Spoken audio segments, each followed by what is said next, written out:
I posted the link in the chat. So if anybody wants to chime in, follow along, I will have that information available. Wonderful. Well, thanks, Kayla. I think y'all have met me and Erin. But hi, I'm Maggie Woods. I'm a policy and program manager at the Institute for Emerging Issues at NC State. Erin, want to introduce yourself? Yeah, hi, Erin Schill with NDIA, and just by way of a little more background, I joined NDIA in January of this year. Before that, I was the data director at the Mid-Ohio Regional Planning Commission in Columbus. So I've got an affinity for regional councils and councils of government, and I'm coming from that background also. Wonderful. And y'all have met us, but it would be great to meet all of you. We might have too big of a group to go around and do intros, but do you want to, if you could type your name in the chat, let us know who you are, where you're joining from, what organization you represent. I think that would be really helpful to the group. And you know, we've spent the last 2 hours talking to all of you. And so I think we just wanted to start by seeing what reactions you had to what you've heard over the last 2 hours. What big questions do you have? I think Dr. Cedarberg got us kind of started, told us what we need to be talking about in this group, which is what are we missing when it comes to digital inclusion or digital equity in Western North Carolina? What can we put in place, particularly at this big moment where there is state and federal funding, a lot of momentum? But we can get there in a moment, but would just love to hear any thoughts, questions that were raised for all of you.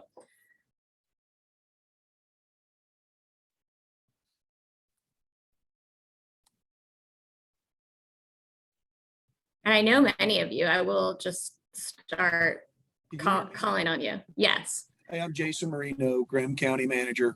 And I'm bringing this up, and I know I saw some chat that's already discussed, and I said, and I see that it's probably going to be addressed, but I just wanted to say, and I feel like I've heard a lot of people talked about this. I went to Franklin when they had it, the meeting as well. And the biggest concern, and I'm hoping that it's going to get addressed, is just like they said, an area you might have where we are in Graham County. I'm sure you've been here. You have a holler. I'm going to talk like where I'm from. You have a holler that has 40 houses, and they bring to the first house internet access, and now that location is 100% covered when it's not. So, and there's several areas, not just Graham County, but across the state that has that, and that's really what our biggest concern will be with this. We want to make sure that 98% is 98% and not 98% of an area that may potentially be. So that's really the basic thing. So hope that made sense.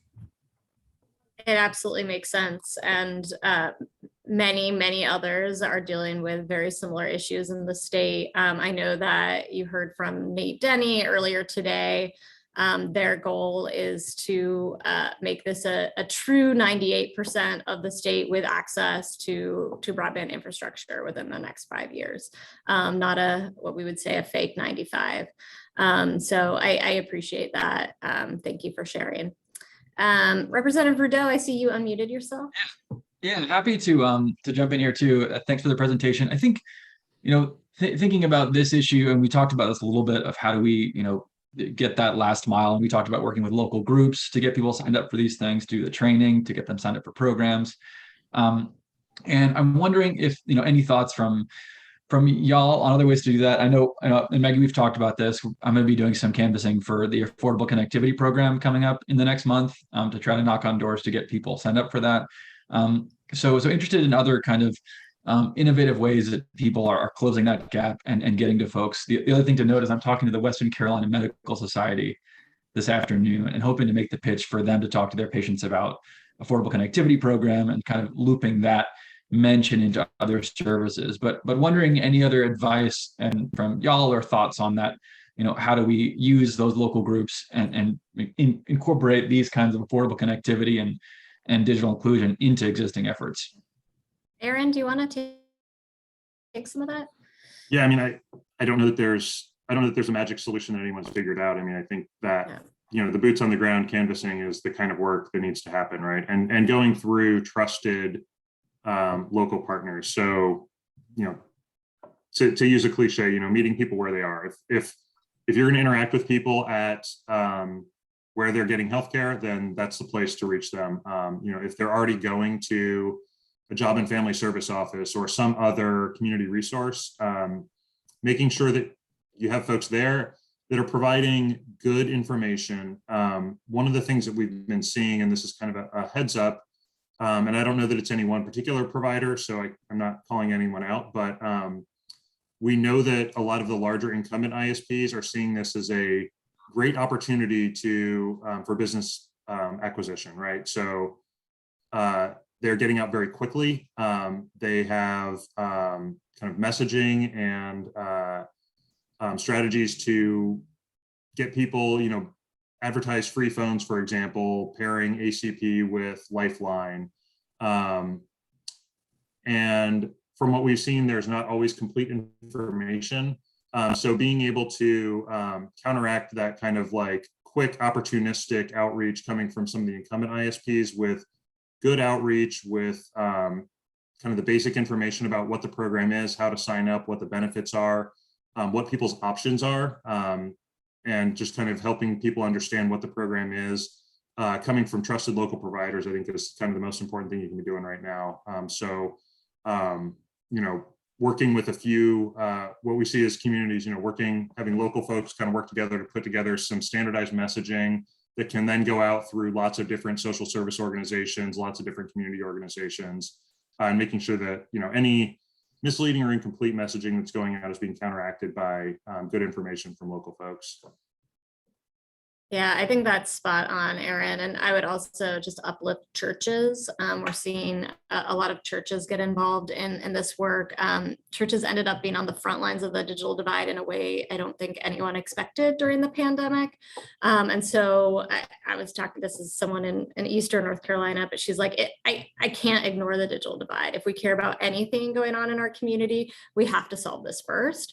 And so they're really thinking about how do they get people signed up for the ACP. So, and I would just also mention we have Jesse Bradley on this conversation, and he's the digital navigator for Alamance and Rockingham counties. This was something that came out of their digital inclusion planning. So Jesse, I'm not going to put you on the spot, but if you do want to share any resources and groups that you're working with, that could be very helpful.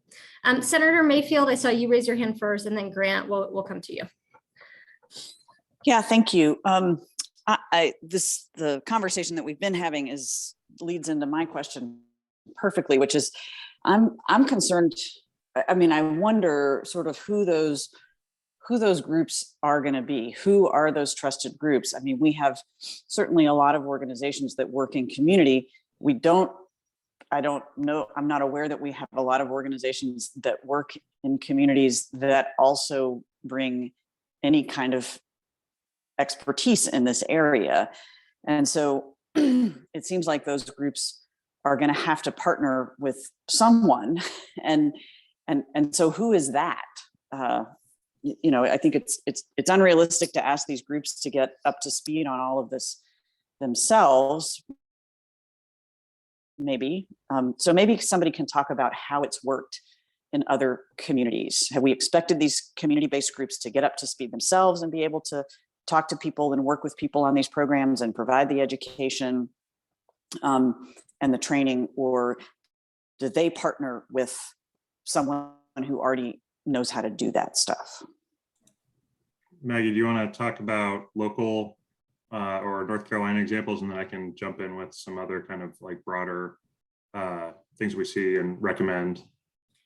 Yeah, I guess what I would say, and that's a really great question, is one is you're right, not everyone has the expertise in this, but more people have more expertise than you might think. There's a lot more people who are working in digital inclusion, but don't call it digital inclusion. And I think that's a really important point. What we've found, and why IEI has been so focused on helping counties or regions develop digital inclusion plans is because this is an effort that needs everyone. No one has all of the expertise. And so by helping groups come together, bring in all of those stakeholders, not only can people learn from each other, but it creates that ecosystem that Sarah was talking about of all of these different people and partners and stakeholders and individuals who might have one piece of the puzzle. They might be working on affordability, and someone over here is working on, providing devices, or a business owner that has public Wi-Fi in their parking lot. So all of these groups working together. So like, for example, we've worked now with 15 different counties across the state, including Land of Sky's 4 counties.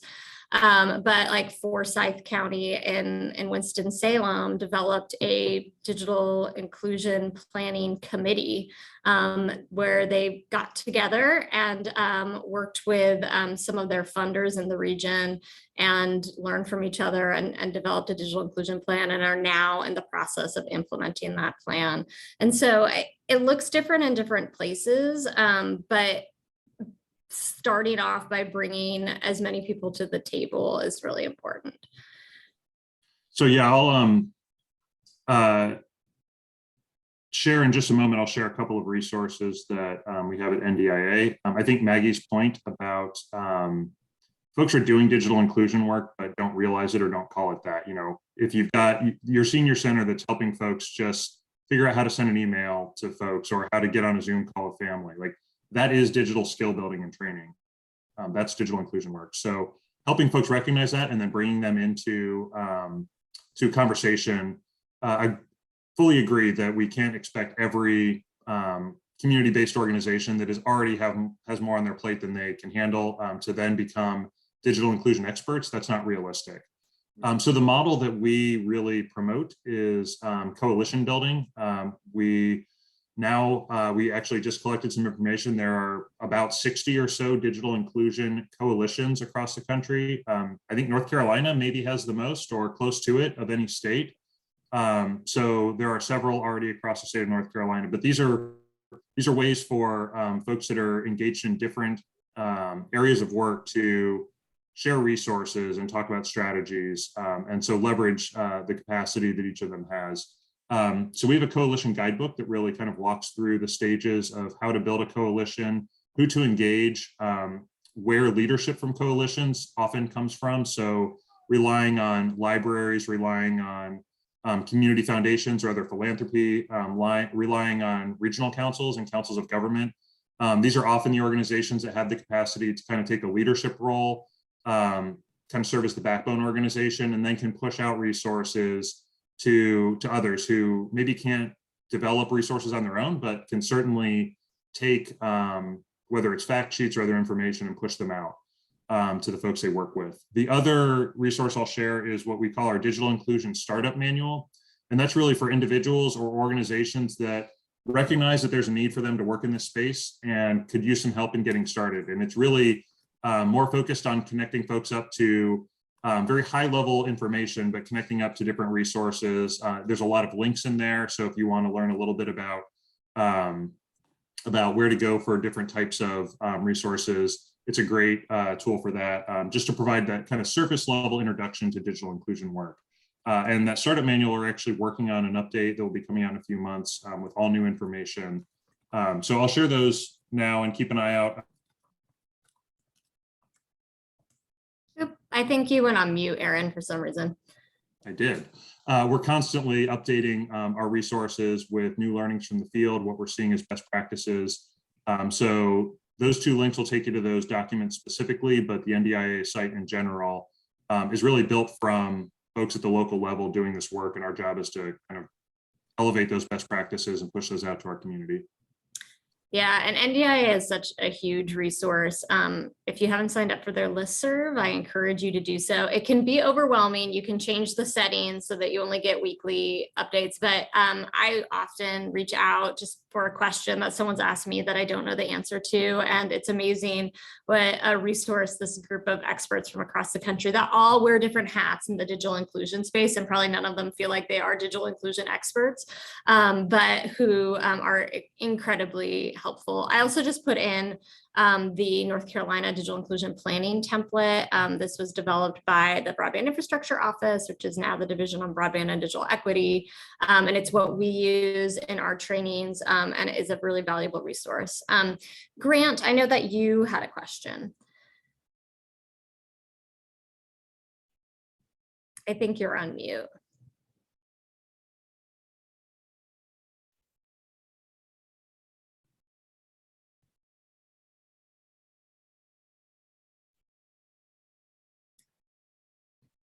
It looks like you're still on mute, so I'm going to move to Susan Cask, but we will get back to you. Hi, everybody. I've really enjoyed the program today. Hey, I'm sorry. Now I got a call that I'm taking care of. Okay, do you want to ask the Go to the question next now person. before your call, or? No, I'm on the call right now, but I'll raise my hand in a minute if I get to a chance to. Thanks, But Grant. go ahead to the next person can talk. Okay. My question, my interest is the issue of competition and affordability. And I understand North Carolina has this law that doesn't allow, it limits the ability of local government to participate as ISPs. And I was interested in the comment made in the large session about the problems for the smaller ISPs to participate in the affordability program because of the issue of floating and customer acquisition. And I'm guessing there's probably some other issues. And so I don't know if anybody has any expertise or understanding of how we can promote more competition in this market. I'm an economist, by the way. I guess that's kind of obvious. And because one of the affordable issue is price. Price is too high. It doesn't necessarily need to be so high. And so I just don't know if anybody has any thoughts about this and the potential for local government to get back into ISP provision to help deal with the price and competition. Anyway, thank you. Thanks, Susan. I'll be honest, this is not my expertise at all. Aaron, do you have thoughts on this? I have lots of thoughts on this. I will leave it maybe to the legislators if they want to share kind of specific to North Carolina state policy. I'm certainly not an expert on North Carolina specifically. There are a little less than half the states, so I think it's 17 or 19 states that have some form of preemption of publicly owned or operated broadband. It certainly is a huge hindrance to competition. So states that do not have that certainly have we see stronger competition, tend to see lower prices. So big picture, you're right, that makes a huge difference. In lieu of being able to, and where I don't want to wade in because I don't know the specifics of North Carolina's policies is whether, like, to what degree public-private partnership or municipal participation in a privately owned network may or may not be feasible. So that might or might not be something that you can look into more. But we are advocating on a policy front at the federal level. And are optimistic that there will be more encouragement of competition through the IAJA funding through both BEAD and DEA. So anything we can do to encourage competition, absolutely, we want to do that. One of the things we try to kind of daylight is, and you can think about this as well, is calling out some of the practices that very intentionally have hindered competition and really hindered a market from operating. Cable companies and telecoms have essentially been able to operate like utilities by dividing up geographic areas and agreeing not to compete with one another in geographic areas, but are not regulated as utilities, right? So they're getting a lot of the benefits of operating like a utility without the regulation. There's also a lot of messaging around, to some extent, it's often like, this is so complicated, just let us handle it. We'll take care of this. You don't want to get into it. We've got the solution. It's too expensive for someone else to build. And, public networks or nonprofit owned networks are just too expensive and they're inefficient. And starting to question some of those assumptions and call out, asking to see, what goes into those cost calculations? What is the assumed ROI on a development project, and what's the length of time that you expect to see? Just daylighting some of those and bringing them to the surface and encouraging conversation about that, I think is a key first step, especially when policy may hinder some of the competition that otherwise, you might be able to have in other states. So just a couple suggestions, but I'll pause there if others have thoughts. Thank you. I just think this is a really important issue for the digital inclusion. So often the conversation is all around all the things you all have already talked about, which are very important and a huge piece of the puzzle. But I think this is another small piece of the puzzle that I would love to see constantly brought into this conversation. So thank you. Great. Really appreciate your answer. Senator Mayfield, do you have another question? I do, and I have a comment and a question. My comment is, and I can say this because I wasn't in the legislature when this was adopted, but this strikes me as, purely protectionist legislation and was done in response to a local government here trying to provide internet access for its people.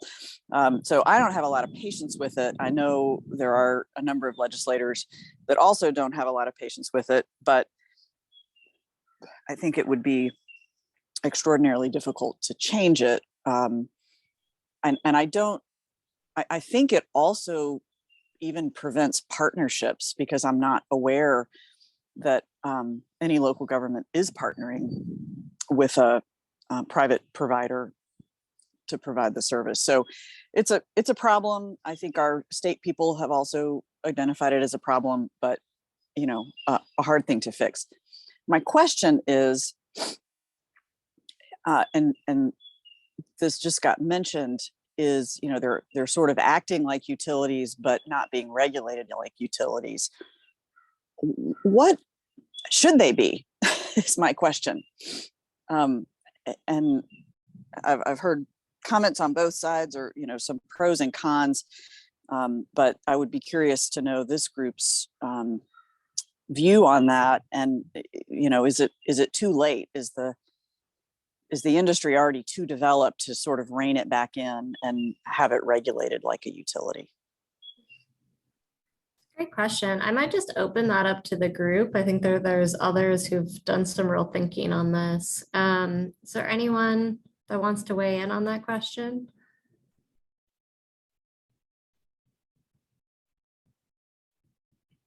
Jana says, if the legislature required broadband to be regulated as utilities, then co-location of utilities could happen more easily, as well since ROW is one of the issues with connectivity.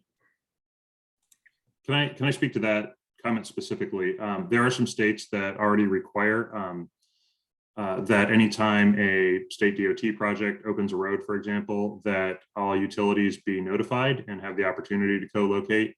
I'll call out regional level legislation that we passed in Central Ohio when I was working there, what we called our Smart Streets policy, which, if you're familiar with complete streets and the idea of pedestrian and bicycle access on streets, it takes that same concept but applies it to digital infrastructure. So again, anytime at the local level, anytime there's a municipal project that opens a street, I'm encouraging building at least conduit, if not fiber or other resources, or encouraging outreach to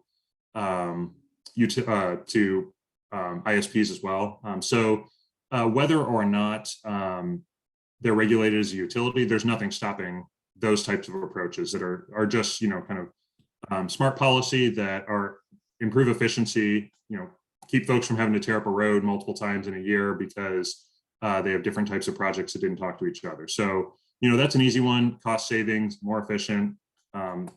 doesn't annoy people because the road's getting torn up a lot. So yeah, so there are some things that can be done easily. The other thing that I failed to mention that I think is really important is thinking about kind of non-traditional providers. So electric co-ops, for example, we see as really great opportunities to begin providing service. I won't get into the whole history of electrification, but electric co-ops were created because the large electric providers were not serving rural areas, right? It wasn't an accident that that electric co-ops were created and extended service out to rural areas. So we're seeing kind of that repeating of history where electric co-ops are now getting into the broadband business.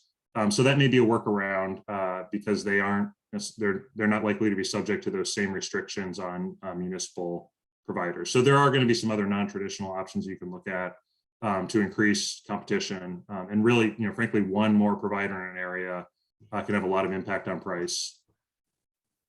I'll just say there are 2 electric co-ops in North Carolina that have started to provide broadband service. Susan, I know you'd unmuted yourself. I'll just quickly add, from an economic perspective, until internet broadband service is provided via microwave or satellite or some non-wired, when that becomes common, then entry into the market will be much easier. But as long as it's wired, it's a classic natural monopoly that should be regulated from the economic theory perspective, which has always been something that's baffled me, especially in North Carolina, by limiting competition and then not regulating the monopolies they created. So yes, from that perspective, it's the classic case that you would want to regulate because you get monopoly behavior. And it sounds like the data that Aaron's mentioned from different states demonstrates that clearly. However, there's the political reality, and I'm not sure regulation's ever going to happen. So anyway, that's from that perspective. Susan, I saw Arnold give you a thumbs up during your comment, and he said until broadband is recognized by policymakers as an essential utility like electricity, these issues will be continual.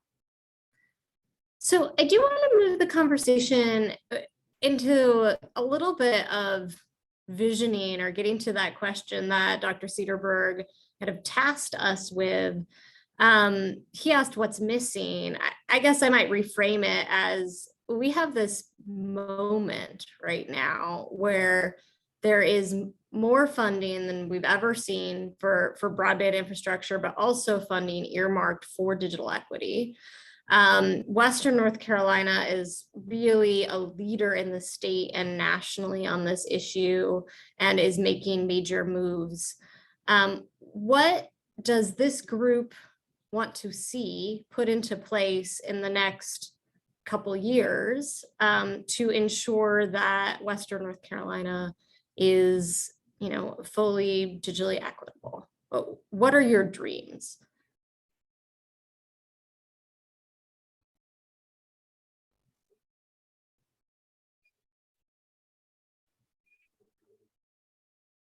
Mark, go ahead.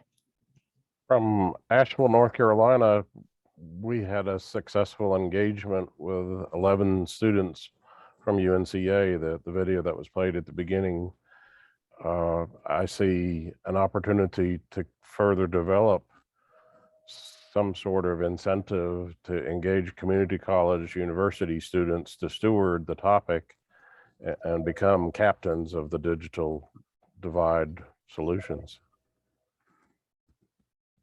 I think that's a really important point. And I note that there are people nationally talking about how do we get people into the field of digital inclusion, because right now there's a lot of jobs that are opening up, but there aren't people to fill those jobs.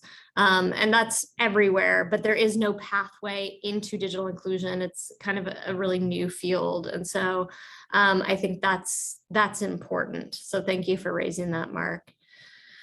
Grant, it looks like you're back. I will just say we're kind of moving to a visioning part of this conversation, but go ahead if you have a question or comment. Would love to hear that.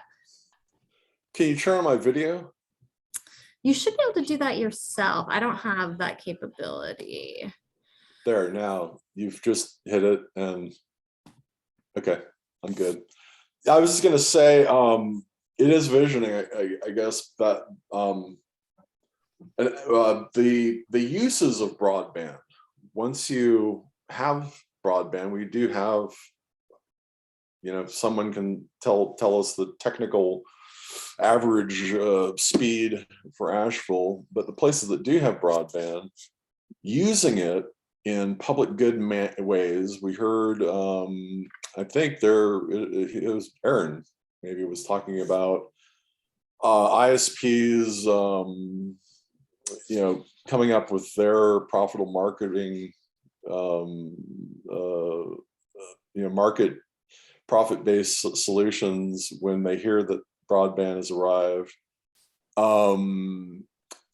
But I look forward to talking more about the Asheville Buncombe digital twin, which would be for planning, and it would cover where greenhouse gas emissions are particularly dense, and where poverty rates are in which census tracts and so forth. And so applications, use of broadband, that's kind of a high level that local government and Land of Sky might get into. But this literacy aspect, and because it is, I talk about a concept, a reconceptualization of economic development. I call it community economic 3.0. The 3.0 just, it's got to be 2.0, or it can't just be 1.0, so it's 3.0. But different, really, and not necessarily the public good competing with private market interests, but trying to lift the idealism of it for everyone these days, for all parties, because the commercial sector is searching for that ESG, that environmental social governance model, and how to take stuff that they used to externalize and internalize it into their business model and strategy. So that's all. I just wanted to say that I guess that is visioning that what to do next. Since we're kind of there, at least in Asheville and many other parts of the state, broadband is pretty good, and by no means just forget about rural areas. And in fact, digital is a way of engaging more between urban and rural areas, and doing economic development, finding businesses where people may have different sites. Everybody got pretty used to communicating just like we are right now through Zoom, and businesses can be launched with remote players, and of course not just in North Carolina. You can create partnerships across the nation and globe.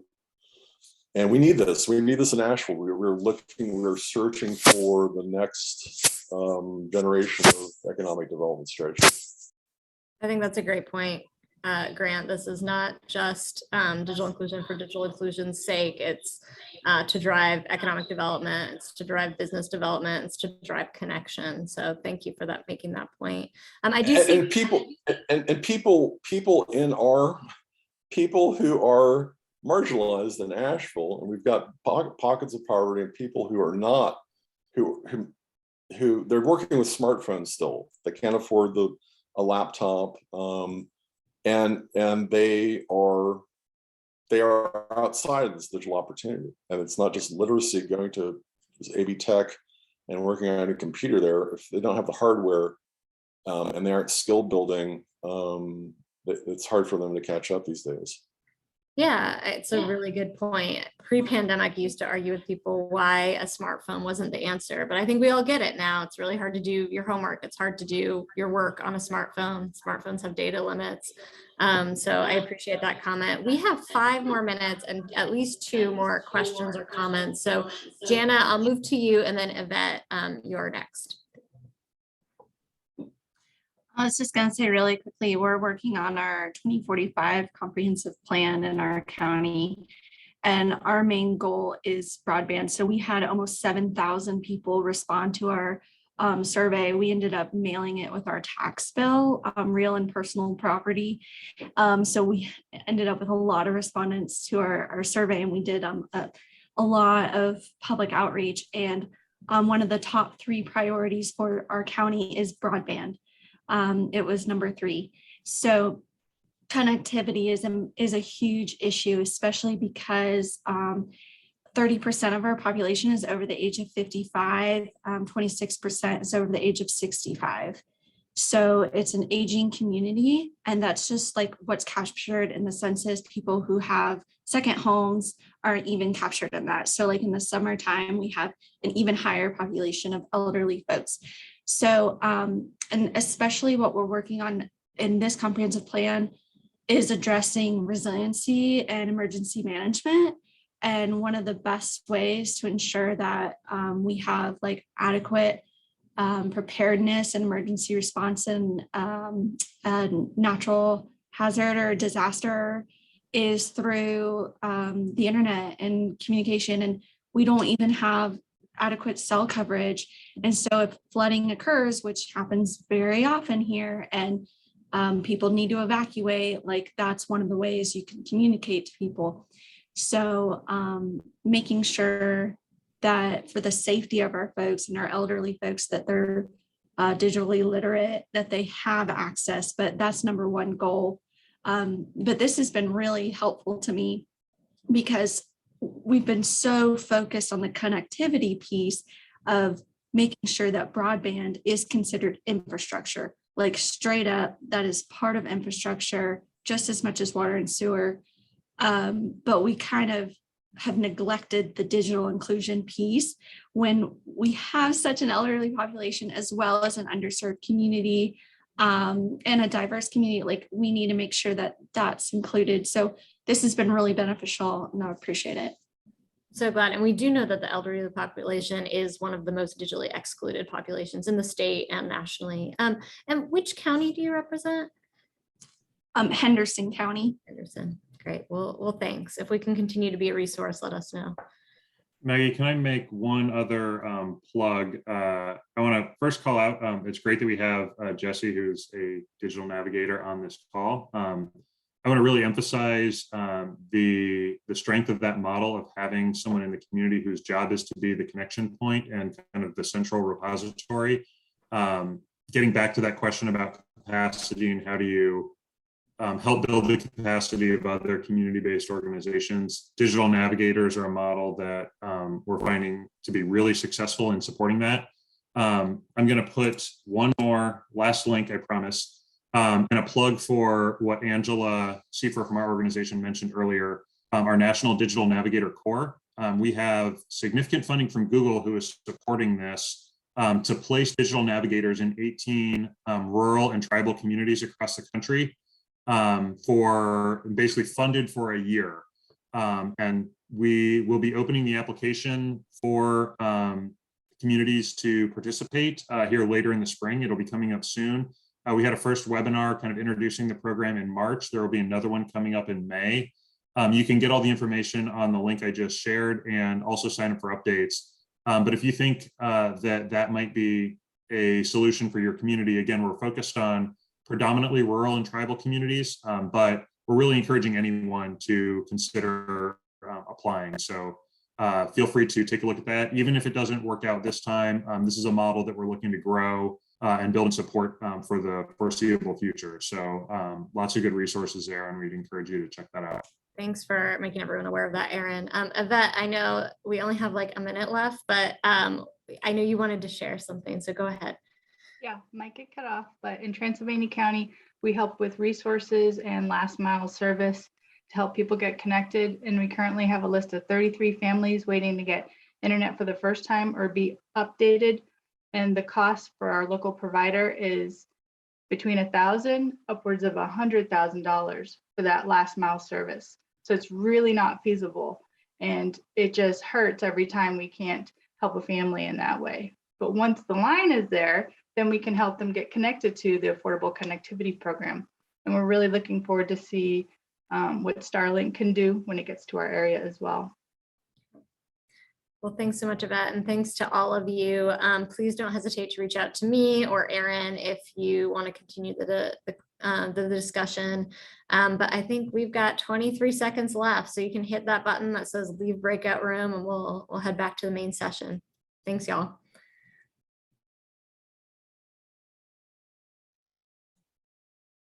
Unlimited hops, sorry, I was muted there, unlimited hops, and delivers symmetrical speeds up to 1 gig.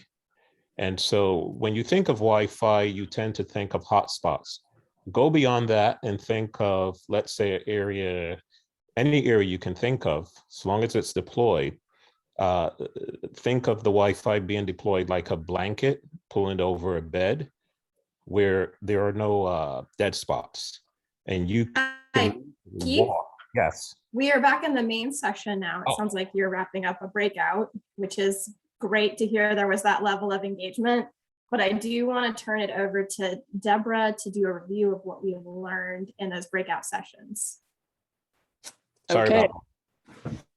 Yeah, we were doing some exciting stuff there, so we'll have to find a way to continue that. But I just want to introduce myself quickly. I'm Deborah Porto, chair of the Haywood County Broadband Committee, and most of you have committees in your areas, but we have some great representation. We meet monthly. If anybody wants to learn more about what we're doing, we'd be happy to share that.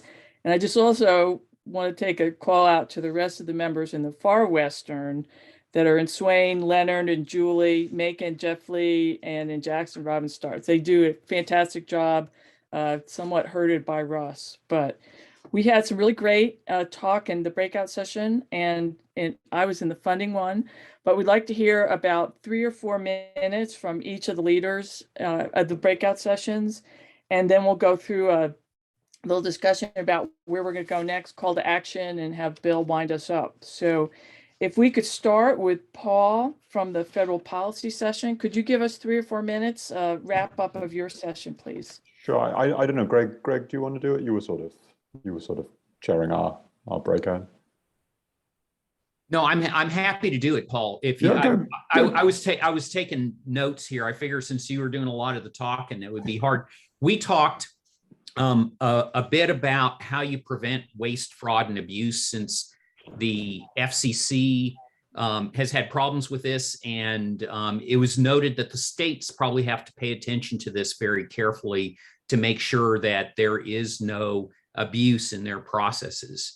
It was pointed out that there are going to be staffing issues on the part of the states and the federal government in order to perform all the tasks that there are in handing out the money. And in response to a question, there are 100% of all locations going to get served. Paul's opinion was that it's enough to do the job properly if the job is done properly, and that it's probably not going to be 100%. It's going to be 99% or 99.5%. There are some really intractable problems that are going to make 100% probably very difficult. And it was also pointed out there's going to have to be more coordination from FCC, from federal agencies who all have broadband funding authorities to make sure they're not duplicating funding. And now the states are going to have to add that role to make sure that money is used wisely. And that's basically the things that we talked about. There were some other issues, but. Okay, that sounds great. I mean, such an important area, and that waste and fraud part always is a concern. Maggie or Erin for digital inclusion, could you give us a summary of your session, please? Yeah, we had a dynamic discussion. We kind of opened it up to the group to ask questions that came out of the session so far, and then did a little bit of dreaming about what what could Western North Carolina do now in order to make sure that it continues to be digitally inclusive. We talked a lot about engaging trusted groups and getting the word out about the Affordable Connectivity Program. So whether those are libraries, schools, churches, it kind of depends on the community itself. We also talked about different resources. So the National Digital Inclusion Alliance has a coalition guidebook to help guide you on how to bring a group or a coalition together to develop digital inclusion planning. The North Carolina Broadband Infrastructure Office has a template that we also shared. And then finally, Erin ended by sharing about the Digital Navigator Core that's through the National Digital Inclusion Alliance, but is placing a full-time digital navigator in 18 rural counties or tribal regions across the United States. And he shared some more information about how to apply to that. Erin, I don't know if there's anything else that you wanted to uplift from that discussion. That was a great summary. I think just one other discussion topic. There was some really robust conversation around competition and what competition means for improving access and affordability.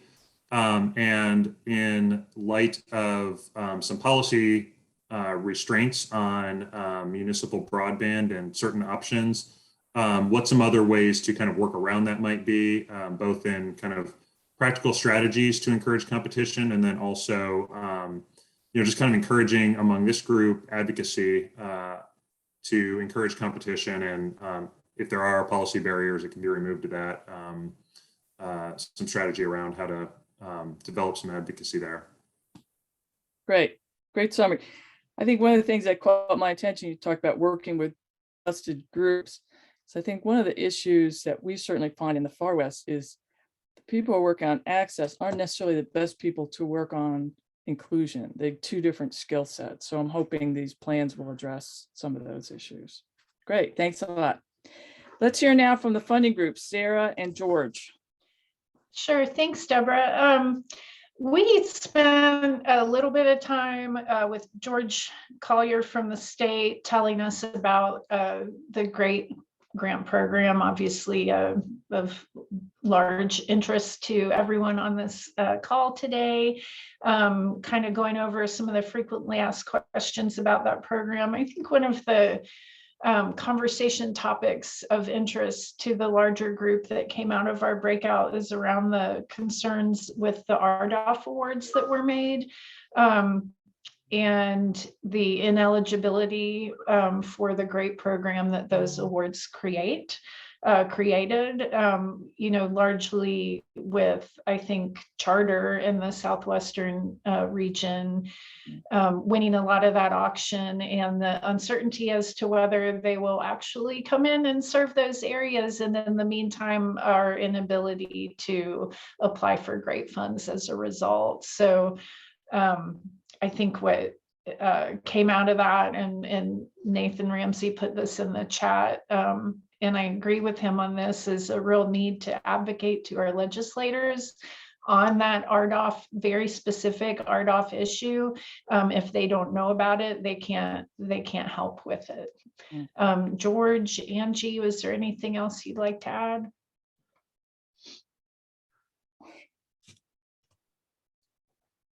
I'm good, thank you. Okay. Silence on the other end. I think George and Angie have to talk so often. They're very excited about not having to do the demos. Thank you. I think what's so interesting about the RDOF issue that many people have mentioned is I'm hoping that there will be a very creative solution to that sometimes in other intractable problems, we end up, going around it instead of through it, the way I think we're trying to do with that RDOF now. So that's exciting. Our fourth group was Future Steps. And I think, Mark, would you give a summary of that, please? I'd be glad to. Bill does what he does best. He delegated and got me to stand in for him. So we had a great discussion. We actually started with a question that everybody was supposed to answer, and that's the one thing they'd like to have in place 5 years from now to help with connectivity, digital inclusion, all of this in order to help the region do better. And that's based on the fact that 6 years ago we started and it was just get broadband to people, just get connectivity, just get the fiber into their homes. And now it's moved to, well, you got to get them access and you got to help them understand how to use the devices and use that access. And now it's digital inclusion, and we're expanding the role of what this effort needs to do. And so that question was leading to, okay, so what do we do next? What's the next thing to happen? So the 4 takeaways that I took out of this, and then we'll let Bill pipe in and tell all the things I missed. Connectivity is still key, even though there's more money than any of us ever thought would be put towards this. There's a bunch of it coming. We're going to go from, I don't know what we're at, 96% access to 98.5%. There's still going to be a percentage that's not there. And one of the comments was insightful for all of us is, and then there are also rural areas that people want connectivity. When you're hiking in the forest, you don't have access in order to get good directions. You can't use the services. And I know some of us would like to get away from the technology while we're out hiking in the forest, but there's still a lot of reasons why you need some of that technology in rural locations other than someone's home. And so that was a good insight. There was kind of an agreement that we need to help find ways to enhance people's skills. So it's not just give them access so that they can take a class, it's so that they can figure out how to do the next skill in order to solve a problem they have, in order to start a business, in order to enhance their skills so they can move from one position they're at to the next level position, which leads to the third one is you need a personal driver. What is it that people are it's going to drive someone to want to pay the money, to want to connect, to want to go learn that skill or take that next level of education? The what's in it for me attitude, which drives everybody, right? Whatever that is, if I can't learn it, if I'm going to do this, great, I can watch videos, but what I really want to do is learn how to do something to enhance my ability to be successful, whatever that is.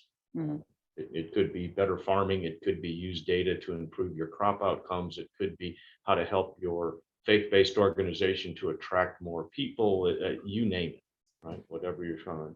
And then the last one is to leverage the entire ecosystem. You have shown through today that there is an enormous ecosystem of people working together in order to try and solve this problem, bigger than it ever was when we started 6 years ago. When we started, it was municipal people, it was a few people that thought connectivity was important. It is now a huge group of folks that are trying to help their neighbors, that are trying to help their municipalities, that are trying to help their friends, that are doing everything. And that ecosystem, you have to leverage it. And we have to try and, through things like this, or organizations like this, try to get them to work together. Don't compete with each other, but collaborate and try and figure out how each of us can own a piece and do the piece that helps move us forward. Thank you. Thank you so much. That was a great summary and sort of broad end pieces of all the different focus areas and the whole thing. So I'd like to sort of sum up and then turn it over to Cedarburg so he could finish this up for us. But this Broadband Summit has given us a lot of new connections, perspectives, ideas. Each one of these I've really enjoyed going to for broadband, and now we've added digital inclusion on this one. We'd like each to leave with an individual and a collective call to action to make universal broadband access and inclusion a reality sooner rather than later. We'd like each one of you to add to your professional and personal objectives 1 or 2 specific things that you can do to move the work of broadband access ahead. If you're a legislator or legislative staff, how can you align, change, adjust our local, state, and federal laws to face the reality of some of our issues on the ground? If you're an educator or a student, how can you learn more about broadband mapping, educate others on broadband technologies? If you're with a county, if you're a government, a state, federal employee, have you worked with your group to make financial and personnel commitments to make broadband access a reality? We've got so many resources from the Council of Governments. I'd really like to thank Land to Sky and Southwestern. They've been really critical to the work in Haywood County, and I know across the state. And the North Carolina Broadband Office, and we didn't see Keith, but shout out to Keith, are just absolutely fantastic with their assistance, their response, their sensitivity. But there are also many, many untapped community members with technical, managerial, communication, community organizing skills that we're finding useful and that can be organized into your committees. So we're hoping to send you off enthusiastic about the new world. And I'd like to call on Bill to close us out. And thank you, Deborah, for your personal engagement in this. Those of you that don't know, she's been an incredibly positive force in Haywood County and is contributing just as a citizen to helping the county. So thank you for what you have accomplished in that. Now, my job is to do a little wrap up. First of all, I want to comment that Keith Conover didn't win that poll results. And I think that must have been skewed, because when I saw his name pop up in that survey question, I just knew Keith was going to walk away and win that competition. So you may want to look at that, Sarah. But my job is to say thanks to everybody that has been involved with this project over 6 years, and we made great strides. And before I officially thank people, there's one person that has really been particularly helpful, and that's Stag Newman. Stag is a retired FCC technologist. In a little paper that he and I have written about our observations about broadband, I mentioned that Stag is one of the intellectual leaders of this whole project, at least regionally. Stag, are you still on? Do you want to add one last comment? Am I off mute? I think I am. You are. Okay. Yeah, I just, thanks to everybody. And I guess two real quick observations. One is, I think we in Western North Carolina really have to roll up our sleeves to solve our problem, because the state official and FCC official numbers probably understate by 90% the number of unserved, that we probably have 10 times more than numbers, and our cost is much higher. So I think the challenge is ahead of us. We've got the resources to do it. Hopefully there's more than enough money to go around. And then I think what came out so clearly today is then the challenge is the digital inclusion. If we get the infrastructure built, we've got to get everybody using it. So lots of work for those of us, particularly those of you who have far more expertise than I do in digital inclusion.